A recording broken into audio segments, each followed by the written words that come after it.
let's jump in and have a look at the May Tackle Club COD box.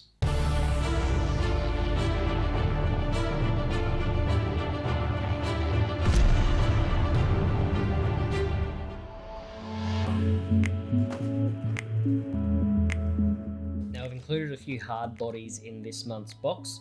Let's start off with the Arashi Deep 25.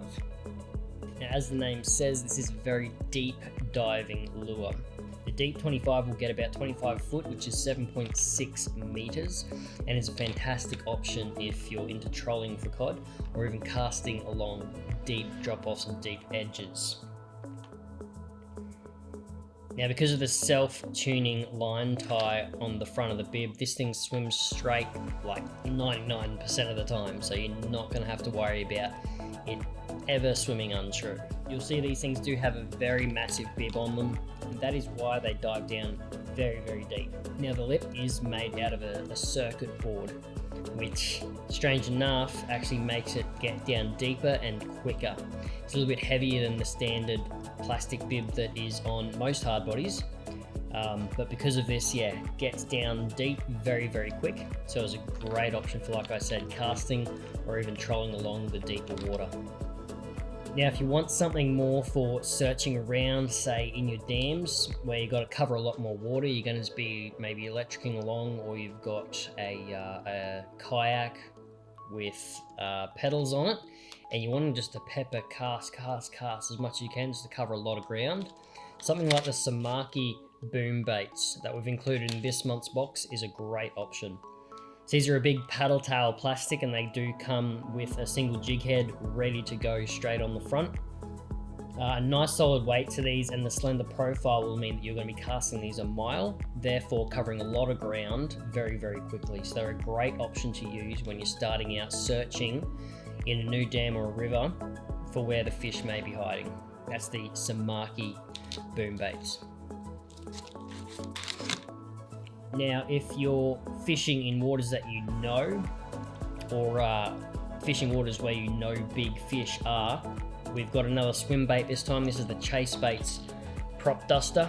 These are quickly gaining popularity within the swim bait community. These have a great weight, a great profile. The hooks and split rings on them, fairly strong, and have a very nice gliding action. What's unique to these is the little propeller in the belly.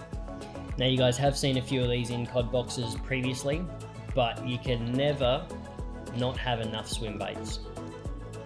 They're expensive to buy straight from the shop, so by getting one in your Tackle Club box, you're saving yourself a lot of money and getting yourself a good stock of swim baits, so you don't have to be too scared to throw them into the snags. Something like this I'm going to throw probably in more open water or along laydowns if I'm fishing in the rivers. So if you see a fallen stump, try and cast it so you're bringing the lure along the length of the stump rather than directly out from it. You want to keep this within the strike zone. If you're fishing in a dam or an impoundment, drop-offs or even over flats in the early morning or evening, late evening, is a great time to throw these around. Work them fairly slow. This is a slow sink glide bait and weighs 2.2 ounces.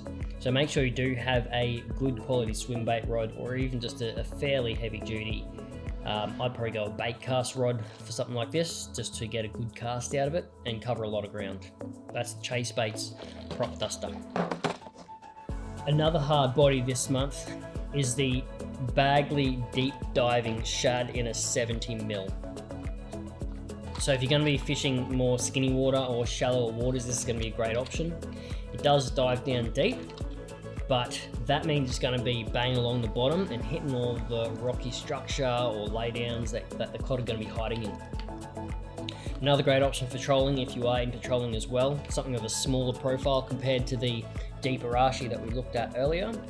But essentially this is giving you a large profile and a smaller profile in the hard bodies this month. Both great trolling options, but two different sizes and slightly different depths means you're going to cover a lot more ground and a lot more of that water column with the two different lures. This is the Bagley Deep Diving Shad 07, which is a 70mm. Last up, we've got a spinnerbait. You can never have enough spinnerbaits, these are the staple and bread and butter of all cod fishermen's tackle boxes. The spinnerbait is something you can chuck on early morning, late afternoon, all throughout the day. You can use it anytime. It's not going to matter. The spinnerbait is so versatile as well. Because it's a sinking lure, you can cast it up into your snag, into your laydown, up along a rock face, let it sink down to the desired depth. Normally I'll just let it sink right down to the bottom, and then just a slow roll back. Very slow roll back, pretty easy to work. You'll feel the blades on this vibrating and creating a fair bit of flash. If you want to slow it down a bit more, I'll often cast into the snag, let it sink down, 3 or 4 slow winds as you can feel the pulsating of the blades. Pause, let it sink back down again. That way you're just covering the bottom part of the water column. After I let it sink down to the bottom, I'll give my rod just a quick little whip, and that will essentially just get the blade spinning in case there's any little bits of weed wrapped around there. But that'll just make sure your blades are spinning, and then you can go into a slow roll and then another pause. Another very short, sharp whip just to get those blades going again, hopping it off the bottom into another few slow rolls. Doing that, easiest way and probably the best way to work a spinnerbait. And that's it for the COD box this month. If you want to check out this box or any of the others in the range and want to join the club, just head over to www.tackleclub.com.au, find a box that suits you, and welcome to the club.